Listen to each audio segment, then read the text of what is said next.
Next, I have Harry H. Moskoff, Canadian-born investigative archaeologist, journalist, and filmmaker, and managing director of Moskoff Media Israel.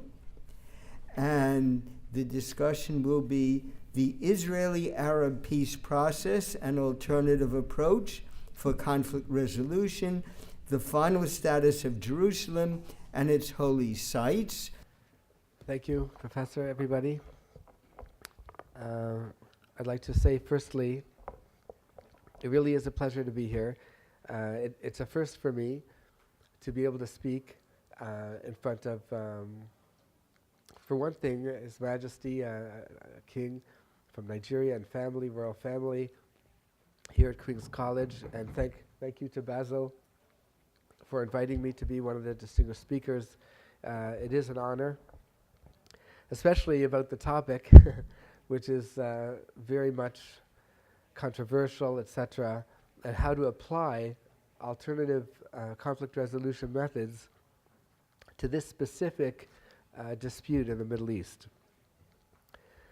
As the Professor Limon was saying, I do have a media company, but I'm also part of the White House press pool with my Moskoff Media company in Israel, as well as a working group, a think tank for the President's peace negotiating team, specifically with my experience and research revolving around the geopolitical scenario in Jerusalem and the holy sites there, both above the ground and below the ground, and biblical archaeology, etc.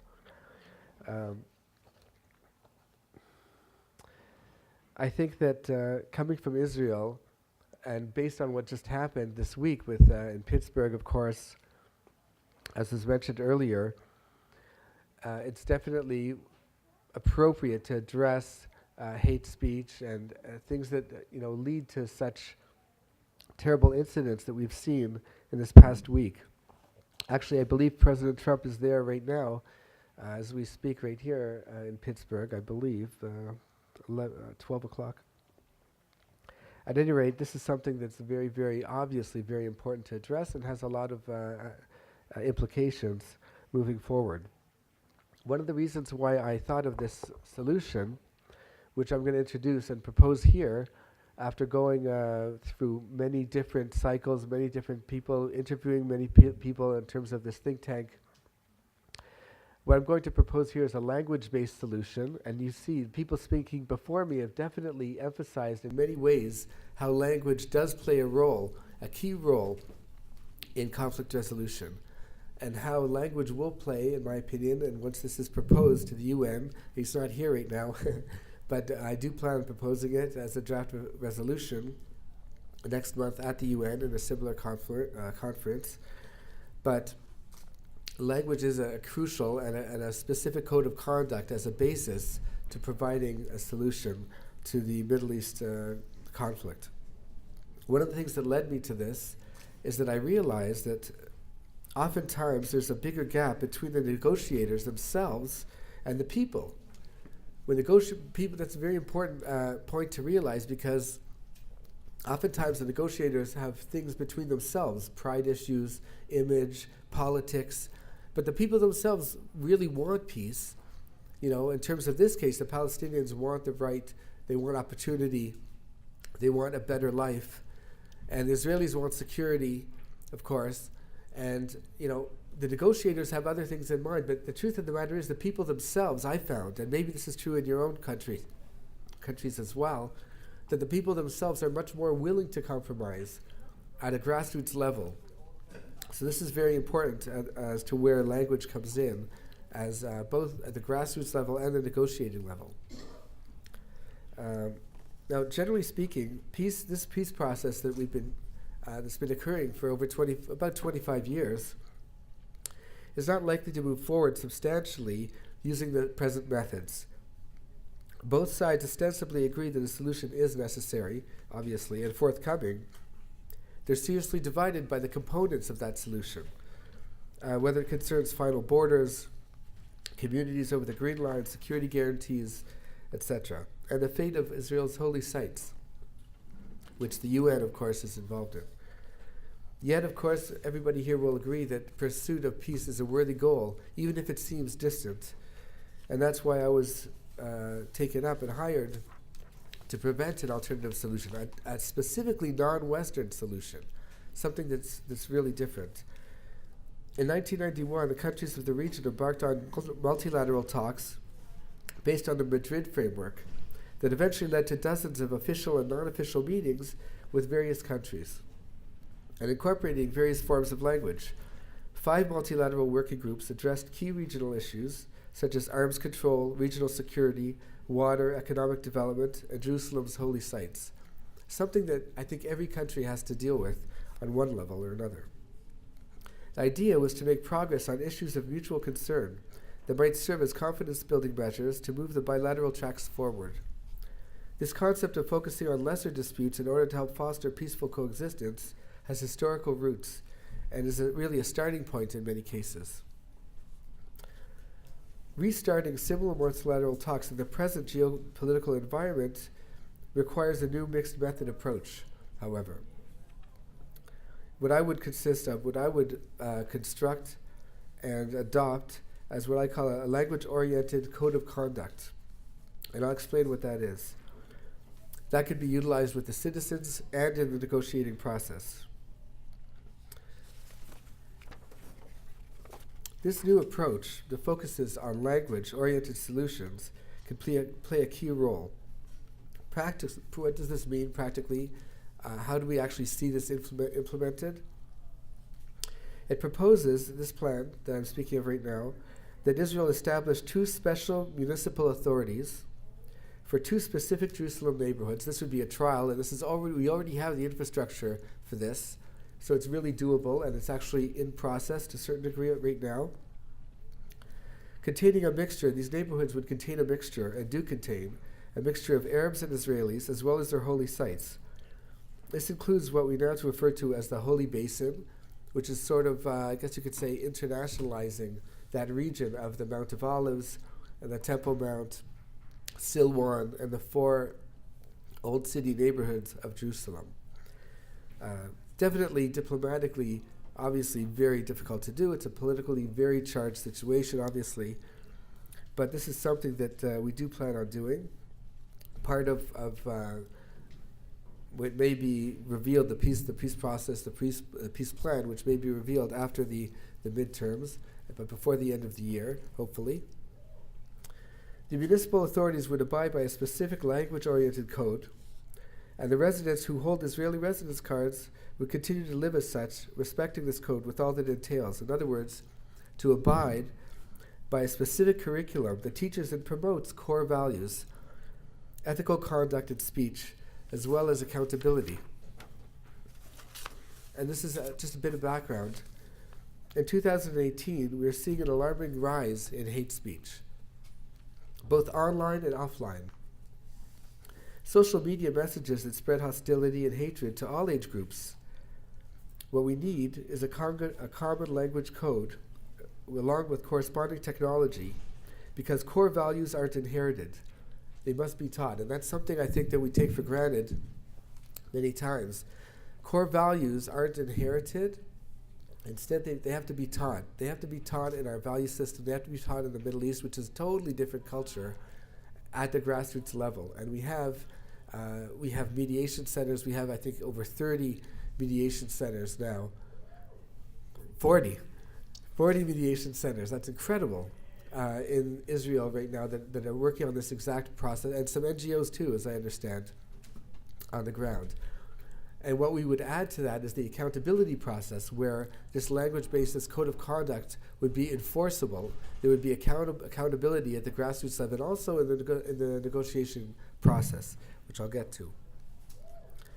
What they need is schools and mediation centers in these 2 municipalities would set up curriculums and will set up curriculums to teach the necessary fundamentals for establishing ethical conduct and speech and even therapy if necessary. And many times it is. For those of us living in Israel, simply desiring peace is not enough. And pushing the sides towards an agreement without laying the necessary groundwork can result in disaster. Yet, like I said, it's a worthy goal. And the Western method of simply bringing two adversaries to the table, like we've seen over the past 25 years, the Oslo Accords, etc., bringing two people to the table that don't like each other, basically, hasn't worked. We need something else. We need a specifically non-Western approach. One way is to having a traditional mediator, like Ismail was referring to before me, going from party to party, going from, the conflicting sides, the two sides, preparing each one, someone from their own, preparing each one on their own, in their own language, with the proper terminology and conduct before sitting face to face in a room. Concrete commitments on paper before getting them to sit face to face. That, I think, was that's something we could learn from the traditional ways of conflict resolution. Very important.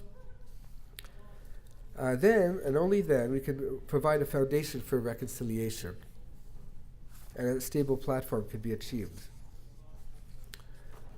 According to the theory that's proposed here, the Interior Ministry would be in charge of implementing the plan in these two distinct Jerusalem districts, what's called the Holy Basin, a section of East Jerusalem, and a final arrangement that could be possibly complete the peace plan, which is really what we're working on right now, which includes the most holy of the Jerusalem areas, the Temple Mount area, that would have special status, which includes visiting and prayer rights for all people.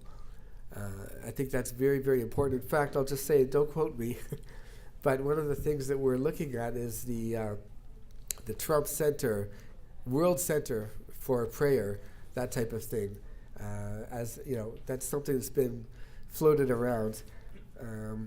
But one of the other things that we're dealing with is that who will own in Israel, it's not just a matter of making peace above the ground and the topography. And as His Majesty in Nigeria was saying before, was basically hinting that, when you talk about peace, when you talk about disputes, you have to take into consideration also the territory, the land, how that works, the topography. People have to be, it's not just about politics, it's about really getting at the grassroots level, people to people, speaking the same language, figuratively and literally, and that includes, knowing the territory, knowing the land, knowing the languages, and even the food. That's part of the culture. Bringing someone from the outside doesn't always do the trick. That's something that we have to deal with, as well as the archaeology, what's above the ground and what's below the ground. In our case, there are many, many holy artifacts going back 2,000 years ago, certainly under the Temple Mount and other places under certain churches and other places of worship that go back, artifacts, Roman artifacts, so that has to be worked out as well. And was actually discussed during the Camp David Accords in the year 2000. Very, very interesting, very, very politically, obviously, extremely important topics. One thing that I just got a Facebook message actually from the religious Mecca-based NGO, Muslim World League. Sheikh Dr. Mohammed bin Abdul Karim Alisa, who was a former Saudi justice minister. He actually had an incredible idea that really emphasizes this point. He's proposing this radical proposal of bringing what he calls a peace caravan to Jerusalem, meaning a convoy, not to be confused, by the way, with what's happening on the Mexican border, but a peace convoy with Muslim, Christian, and Jewish people, all visiting, rabbis, etc. I'm also a rabbi, actually. Visiting all the holy sites together, representing all three Abrahamic religions. So he actually, the Sheikh's unique recognition of the Arabic-speaking Jews in Muslim-majority lands is also very significant, as well as speaking on behalf of the Muslim World League. These things are very, very important. When the Prophet Muhammad, actually, if you go back, all the way back, he had something that he set up called the Ummah, which in Hebrew really means the nation, and had many Jewish people that shared his constitution, which is actually one of the things that's recognized by the United States of America here, saying in effect that there's no inherent tension between Judaism and Islam. Instead, Islam has historically coexisted with Judaism to the point where in the early Muslim period, as well in the times of, let's say, Maimonides, about not even 1,000 years ago, there actually existed a small Jewish synagogue, and this is one of the things, believe it or not, that's being discussed on the corner of the Temple Mount. 6 of them, actually, since the destruction of the Second Temple, have existed where nobody got into anybody other's way. It was people respected each other, and it really worked. That was quite a while ago. But what we see from that is that it was political tensions, essentially, not religious disputes, which led to Muhammad's eventual conflict with the Jewish tribes. But both parties had started coexisting together by speaking the same language. I'll just do a very quick story to emphasize my point. Right before coming here, who has been to Israel? Whoa, okay. We got some people. Eilat, probably not. I went with my wife to Eilat right before coming here, shortly before, and had an incredible, eye-opening experience. We were looking for something to do during the day. We went to this mall called the Ice Mall, and we see this gentleman sitting behind a kiosk, selling boat tours around the channel there, the Red Sea. So I go out to him in English first. Excuse me, he's on the phone speaking French. I'd like to know, after a couple of minutes I said, excuse me, and then I said in Hebrew, excuse me. Anyway, completely ignored me and my wife. And he's like, okay, here, take a brochure, whatever, It was very interesting. Until my wife, who speaks perfect French and Spanish and Arabic, etc., said in French, sir, how can you help me? We're really looking for something. And he immediately put his phone down, said, how can I help you? Gave us a great deal, put champagne.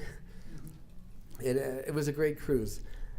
All of a sudden, how did he change? What happened?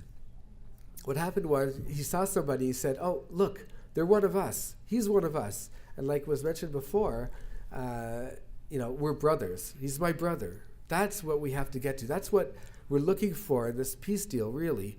Essentially, at the grassroots level, we're looking for that for Arabs and Jews to say, yeah, you know what, look at each other and really believe, look, he's one of us. We're, we can do this.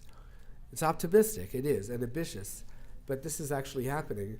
And I think, by the way, that conferences like this one, I'm not even sure would be able to happen 100 years ago. Even 100 years ago, I don't think anybody would be so interested. Now you have people like yourselves, peace builders, peacemakers, that really come together and have a lot of goodwill and really come to alternative solutions, which I'll be suggesting. Just to finish, according to a 2017 Pew Research poll, many people believe that language is the core, quote, the core of national identity. And if you think of that for a minute, what that implies, that means most of us believe that language is that important, that if I were to say, if I were to speak another language, say German or something like that, it would affect me personally to the to the core of my national identity, which is actually very significant in terms of making peace. That's something that I think is overlooked many times. This is true in ancient times, perhaps even more than today. Today, more than 70% of the population of the United States, Europe, Australia, and Japan all agree on this idea with respect to a national identity. And yet, as scholars of faith-based conflict resolution and peace building, ourselves basically, we know that people pay too little attention to language while overemphasizing the political issues. Well, I'm going to move on. I have a lot here, but we see this as a factor in other conflicts, like the Turkish Kurds and the Berber people in southern Libya, Language has played a major role in these conflicts. But the language conflict the conflict in language is far more than just Hebrew versus Arabic, for instance. Jewish and non-Jewish communities in Israel have partly overlapping linguistic, ethnic, and religious identities. For example, there are several distinct varieties of Arabic used in Israel. There's Standard Arabic, Palestinian Arabic, Bedouin Arabic, and even Judeo-Arabic. Some of them can't always understand each other. I always think of like the Cockney form of English, in the eastern end of London. It's very, very, very different. Very interesting. But language-oriented solutions are something of the future. It's something that we're prepared to try over here. In the past 10 to 20 years, Hebrew-Arabic bilingual schools with a specific behavioral code and ethics code have been established in different parts of the country as a test marker for enhancing peaceful relations. Bilingual children, although it's experimental, there's reason to believe that there's enormous potential in the future for creating a population of Hebrew-Arabic speakers who will understand each other and coexist while serving as a model, as in ancient times, for living a just and harmonious social life in Jerusalem. Okay, having established that, as I was saying, the good news is that there were 40 mediation centers now in Israel. So this is really taking off the ground. The ministry, supported by the Israeli Ministry of Welfare, so the infrastructure is already there. It can be set up also in your home countries under a similar model, like Basil was saying. Part of the idea here is to set up a model where other countries can use over here. That's what this conference is all about, and also next month's conference in the UN, which really should be interesting. Also, these centers will provide a certain amount of accountability, which I think is very, very important. People have to understand that they're accountable, not just, it's a good thing to do, but it's something that has repercussions.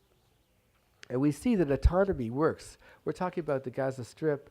We're talking about, places that are very politically charged, the West Bank, connecting the two, and that's what we're going to be hearing, I think, in the future. But autonomy is what we're talking about, not the two-state solution so much now, but autonomy, and that's language dependent in many ways.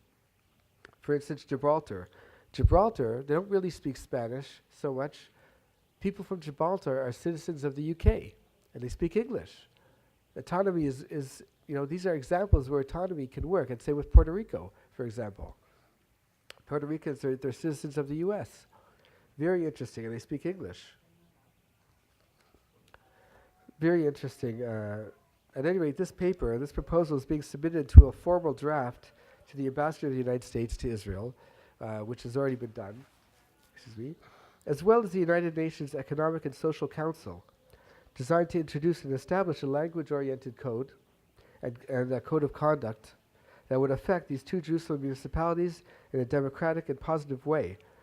I have to say that Arab countries currently participating in the talks in various capacities include Jordan, Egypt, Algeria, Kuwait, Morocco, Qatar, and recently Oman, by the way. Our Prime Minister, Benjamin Netanyahu, just went there last week, and it was a great visit and really made a lot of progress there in terms of recognizing Israel and as a Jewish state, etc., which, thank God, is coming about slowly but surely.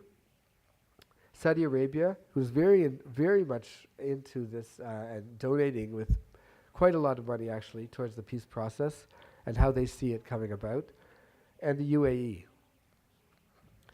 There are problems that I was going to mention to our UN colleague in terms of textbooks, etc., UNRWA textbooks that need fixing in terms of the Palestinian view of Israel and what's happening there. But as a result, I think that Israel has a lot of potential with this, and in the meantime has effectively adopted a strategy of patient conflict management. Not so much conflict resolution, but I would call it conflict management, which is also an alternative approach whereby a common set of terms and conditions are set up. Both sides, Arab and Israeli, can speak the same language. What we're talking about here is the promotion of economic peace, quote. Economic peace can go a long way in Israel, and maybe in some of your countries as well, starting it out that way. economic packages using a similar type of language, growing the people-to-people element. And that's what Egypt's current president, Abdel el-Sisi, has courageously been contributing, offering parts of the northern Sinai Peninsula, for example, to be designated for Palestinian high-tech zones, etc. Okay, one of my favorites, I'll just end with this, that I'm really excited about personally, is establishing, obviously, because I'm into media, but establishing a joint Israeli-PA television station. You heard it here publicly, I'd say first, but pretty much, in the U.S., this is something that's I think that it'll be fun to head up for me and exciting. But this is what we want to do. We want to establish a joint Israeli-PA Palestinian television station with offices in Ramallah and Jerusalem, and that would offer a prime example, a form of coexistence, with the goal of disseminating a common set of facts and basic truths to both Arab and Jew. Israeli news and opinions will be followed by Arab rebuttal and vice versa to create a broad, peaceful dialogue between peoples, both adhering to a strict speech policy and code. So this has to do with new economic packages, essentially, that are being written up right now, actually, on advancing joint Israeli-Palestinian business ventures. And the ultimate result would be the expansion in people-to-people programs to decrease public incitement, seeing the religious and ethnic leaders like yourselves calling out for strict compliance in their respective houses of worship and in the media. Potentially, this novel idea of a language-based code of conduct could actually go beyond the bilateral negotiations, encompassing those countries signing in on the multilateral track. We have a lot of rules of engagement, which I won't get into. But finally, subscribing to this code would also facilitate the advancement of a more democratic way of life in those Arab districts currently undergoing turmoil. The previous head of the Israeli parliamentary opposition to Netanyahu, Tzipi Livni, proposed, quote, a universal code for participation in democratic elections that has points worthy of considering here. This would include requiring every municipal office to embrace, in word and deed, a set of core democratic principles, the renunciation of violence and hate speech, the pursuit of aims by peaceful means, commitment to the rule of law and equality before the law, and adherence to an international language-based code that promotes core values, ethics, and a mutual culture of peace at the grassroots level. So what is a culture? I want to get into a definition. What is a culture of peace? That seems to be an issue. Traditionally speaking, a culture of peace in, let's say, Africa may be different than a culture of peace in Israel, or in Oman, or in Canada, or right here in the U.S. It really depends. There's so many factors at the indigenous level, at the grassroots level, at the traditional level, of what your individual idea is of peace, of culture of peace. Shalom in Hebrew has a lot of meanings. In fact, it's one of the names of God. But for us over here, practically speaking, I'll give you the UN definition in 1998, although it's really applicable, I think, at any time. A culture of peace, quote unquote, is defined by the UN as a set of values, attitudes, modes of behavior, and ways of life, which I think is fascinating. Ways of life, and that's where the language-based code of conduct comes in, that reject violence and prevent conflicts by tackling their root causes, to solve problems through dialogue and negotiation amongst individuals, groups, and nations. Thank you. Blessings.